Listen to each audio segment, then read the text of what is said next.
Olá e bem-vindos. A questão que nos traz aqui hoje é daquelas que nos acompanham desde sempre e que nos deixa algo inquietos. Será que a paz é o nosso estado natural ou será que é apenas um breve intervalo entre guerras? Para tentarmos perceber um pouco melhor a natureza dos conflitos, vamos mergulhar nas ideias de alguns dos maiores pensadores da história. E começamos a nossa viagem lá atrás, na Grécia Antiga, com esta frase, no mínimo provocadora, de Heráclito. Para ele, o conflito, a que chamava Polemos, não era um acidente, não era uma tragédia. Era, na verdade, o motor fundamental de toda a existência.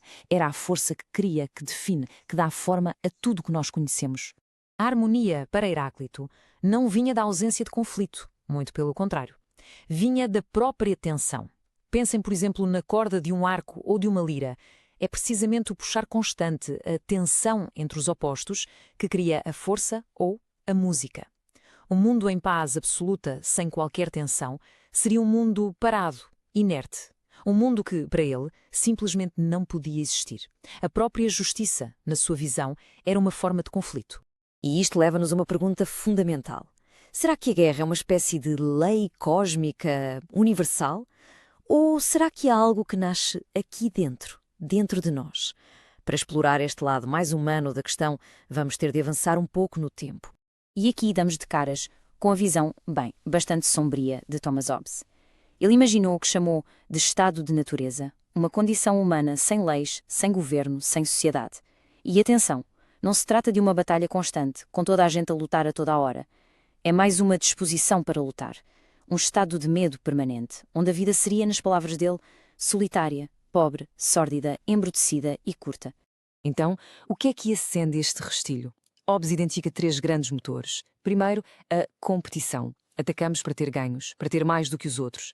Depois, a desconfiança. Atacamos para garantir a nossa própria segurança, antes que os outros nos ataquem a nós. E, por fim, a glória. Atacamos pela reputação, às vezes por coisas que nos parecem insignificantes, mas que nesse estado de natureza podiam ser uma questão de vida ou de morte. Mas claro, nem toda a gente concordava com isto. Montesquieu, por exemplo, virou a lógica de Hobbes completamente ao contrário. Para ele, nós não nascemos em guerra. A guerra começa exatamente quando entramos em sociedade. É nesse momento que perdemos o nosso sentimento de fraqueza individual, a igualdade desaparece e nasce o desejo de usar a força. Ou seja, a guerra para ele é um produto social, não é algo que nos seja natural. E esta ideia abre-nos uma nova porta. E se a questão não estiver só na nossa psicologia, mas nas estruturas económicas e políticas que nós próprios criamos? Vamos agora olhar para a guerra não como um impulso, mas como uma função dentro de um sistema maior.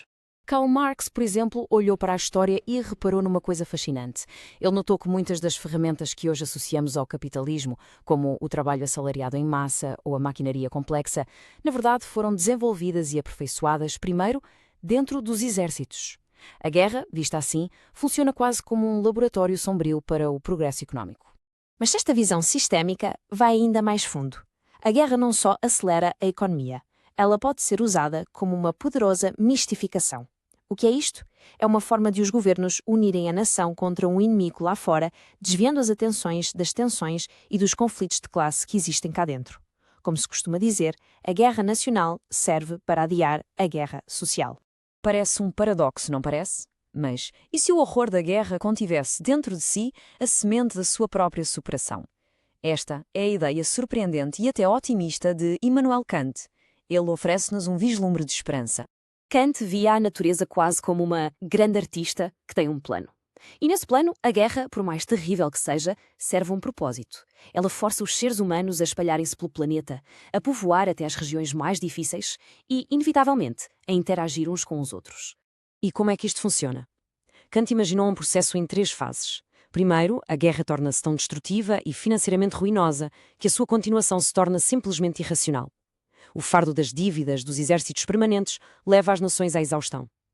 E é neste ponto, não por uma súbita eliminação moral, mas por puro e duro interesse próprio, que os Estados são forçados a procurar uma federação que lhes garanta uma paz duradoura. E este é o ponto-chave para Kant. O espírito comercial, ou seja, a interdependência económica entre as nações, torna-se a maior garantia da paz. É simples. A guerra é má para os negócios. E assim, o interesse próprio que em Hobbes nos levava à guerra, em Kant, paradoxalmente, guia-nos para a paz. Era reconfortante terminar com a visão de Kant, não era? Mas a filosofia obriga-nos a confrontar também as perspectivas mais sombrias. Há quem olhe para a mesma história e não veja um progresso para a paz, mas sim um ciclo sem fim. E essa visão é a do filósofo Arthur Schopenhauer. Para ele, o otimismo de Kant é, na melhor das hipóteses, uma ilusão ingênua. A história humana não é uma linha de progresso.